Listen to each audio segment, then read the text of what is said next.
तो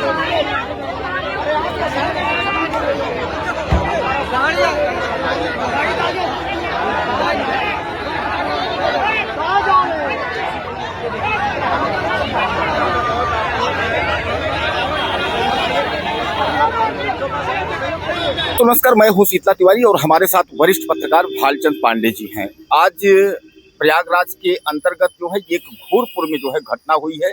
घूरपुर थाने के पास में ही जो एक भीटा गांव है। भीटा गांव में एक व्यक्ति जो है सड़क के किनारे जो है सो रहा था। जैसा कि आप जानते हैं कि गांव के लोग जो है मड़हा छाते हैं, तो सड़क के किनारे जो है यानी घर से 100 मीटर दूर सड़क के किनारे मड़हा के नीचे जो है वो सो रहा था रात्रि में। और सुबह भोर में जो है पत्थर से उसके सिर को जो है कुचल दिया जाता है। हालांकि कुछ लोग जब सुबह जाते हैं और ऐसी स्थिति में जो है उसका शव देखते हैं, तो उसके बाद जो है उस घर में सूचना देते हैं, पुलिस को इन्फॉर्म करते हैं। पुलिस जो है तुरंत वहां पहुंचती है। यानी यह घटना जो है काफी शर्मसार कर देने वाली है। दरअसल मैं आपको बता दूं कि जहां प्रयागराज शहर में जो है सामूहिक घटना हुई थी, यानी 3 से 4 लोगों की हत्या हुई, वहीं जो है घूरपुर के अंतर्गत जो है भीटा गांव में यह हुई। और उसके 2 दिन पहले जो है मैं आपको बता दूं कि घूरपुर के ही अंदर बगल में, गौहनिया के बगल यानी जो है आपका कर्मा है, कर्मा में जो है एक व्यक्ति की चापड़ से हत्या हुई थी। यानी वह चापड़ की हत्या जो हुई थी वह मामला ठंडा नहीं पड़ा कि थोड़ी ही दूर पे यानी फिर भीटा गांव में जो है इस तरह की हत्या हो जाती है।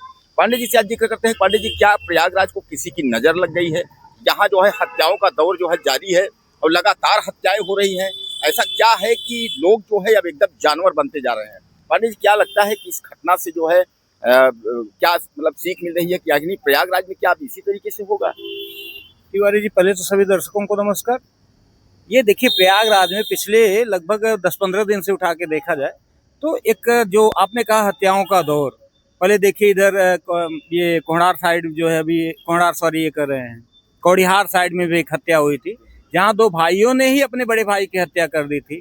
अभी कर्मा का जिक्र आपने किया, और ये जो अभी भीटा में जो हुआ है, अच्छा, ये सभी हत्याओं का जो अगर आप एक देखेंगे जो रूपरेखा है ना, वो कहीं ना कहीं जमीन विवाद से जुड़ा है। चाहे वो भीटा वाली हत्या को ले लीजिए।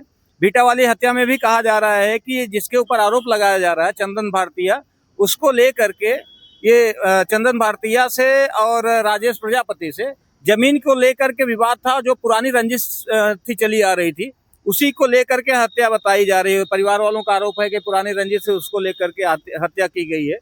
और इसके पहले जैसे हमने जो आपको कौड़ियार वाली घटना बताई, वहाँ भी जो हत्या हुई थी सोराव साइड में जो हत्या हुई थी, वहाँ 2 भाइयों की जो अपने बड़े भाई की हत्या की थी, वहाँ जमीन को ही लेके हत्या की गई थी।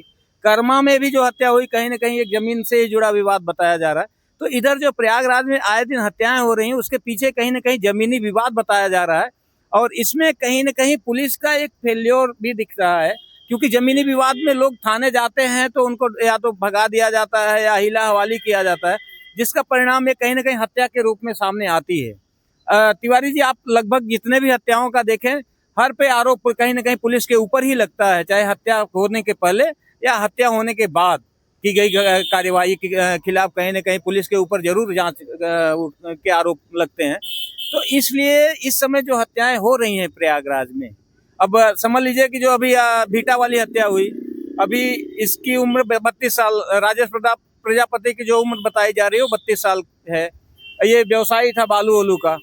और ये जो क्षेत्रीय लोग हैं जिनसे भी बात हुई, सब ने ये बताया कि ये बहुत व्यवहारी था और सीधा था, ये बहुत झगड़ालू नहीं था। तो कहीं इस हत्या के पीछे जमीनी विवाद है, जो परिवार वाले आरोप लगा रहे हैं। चंदन भारती अभी चूंकि गिरफ्तारी नहीं हुई है, पुलिस दबिश दे रही है, पुलिस छानबीन कर रही है और गिरफ्तारी के लिए प्रयासरत भी है।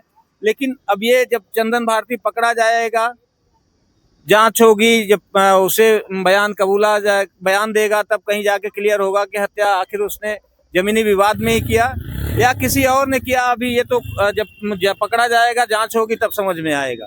फिलहाल जो हत्या हुई है, ये इलाहाबाद की कानून व्यवस्था को लेकर के कहीं न कहीं एक बहुत बड़ा प्रश्न चिन्ह उठा रहा है तिवारी जी। और पिछले लगभग 10-15 दिन में इलाहाबाद में हर कोई न कोई दिन ऐसा कोई भी दिन नहीं बीत रहा है जहाँ कहीं कोई दुर्घटना ना हो, हत्या ना हो, मारपीट या बलवा ना हो। डेली कुछ न कुछ घटनाएं प्रयागराज में घट रही हैं। देखिए, बहरहाल मैं आपको बता दूं, पांडे जी ने आपको जानकारी दी कि इस तरीके से इस घटना में जो है पुलिस की कहीं ना कहीं जो है संलिप्तता। तो मैं आपको बता दूं, उत्तर प्रदेश के ज़्यादातर जो जनपद हैं और खासकर ग्रामीण एरिया में वहाँ राजस्व के मामले ज़्यादा हैं। और राजस्व के मामलों में जो है पुलिस हस्तक्षेप नहीं करती। पुलिस सीधे सीधे कह देती है, भैया ये राजस्व का मामला है, आप जो है राजस्व राजस्व के मामले में हस्तक्षेप की बात नहीं है। देखिए, राजस्व का मैटर अलग हो गया, लेकिन जब विवाद होता है, जो पुलिस कार्रवाई, जो पुलिस का रवैया होता है ना, वो ढीला होता है। राजस्व का तो जो मैटर है वो कोर्ट में है, वो तो अलग हो गया, लेकिन जो हस्तक्षेप करना चाहिए कानून व्यवस्था बनाए रखने के लिए, जो दोनों पार्टियों को डांटना डपटना या गिरफ्तारी होनी चाहिए, वहाँ कहीं ना कहीं पुलिस जो है वो कमजोर नजर आती है, या पुलिस की कार्रवाई कमजोर नजर आती है, जिसका नतीजा कहीं मारपीट या हत्या में बदल जाती है। मैं ये कह रहा हूँ।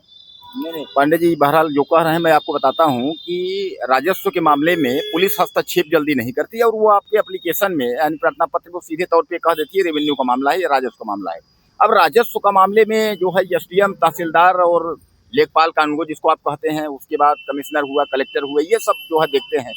पुलिस जो है वो क्राइम मामले ज्यादा देखती है। लेकिन हालांकि मैं आपको बताऊं कि जैसा पांडे जी ने कहा कि पुलिस अगर इस मामलों में चाहे तो दोनों पक्ष को, जैसे मान के चलिए कहीं जो है जमीनी विवाद में है, उसमें स्थगन आदेश है, स्टे जिसको आप कहते हैं, तो उस पर जो है पुलिस जाकर कड़ाई से जो है उसको कह सकती है कि इसका अनुपालन करिए, न आप इस पर हावी होंगे न अगला हावी होगा जब तक मुकदमा चलेगा।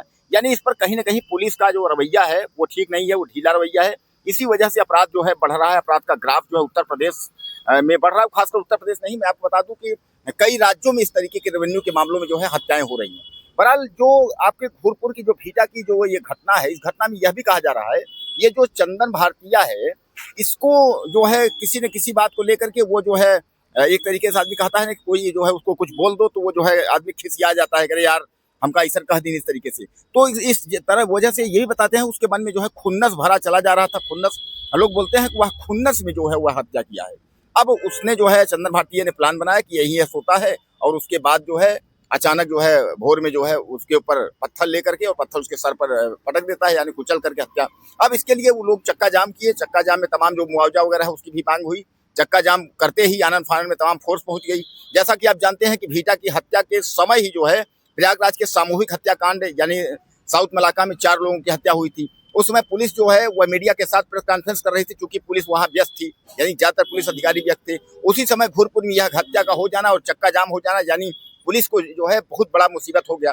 पांडे जी, कुल मिलाकर के जो ये ग्राफ बढ़ा है हत्याओं का ग्राफ, तो जहां तक ये देखा जाए कि जो भी ये हत्याएं, जैसा आपने भी कहा कि जमीन को लेकर के हो रहा है, तो जमीन या प्रॉपर्टी, आखिर ये जो साउथ मलाका वाला भी जो अपना लड़का ही 3 लोगों को, माँ बहन बेटों को जो है मार डाला, फिर उसके बाद जो है हिस्से सोना चांदी बंटवारे में खुद उसकी जो है उसका जो साझीदार था उसने खुद उसको मौत के घाट उतार दिया, यानी वहां भी प्रॉपर्टी का ही विवाद था, पिता जो है बेदखल कर दिया था।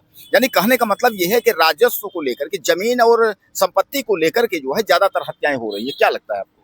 देखिए तिवारी जी, इस समय क्या आदिकाल से ही जमीन या संपत्ति एक विवाद का कारण रहा है, और आज ही नहीं, आप इतिहास उठा के देखेंगे पिछले कई सालों से या पूरा इतिहास, कि जितने भी विवाद हैं उसके जड़ में कहीं ना कहीं जमीन या संपत्ति रही है।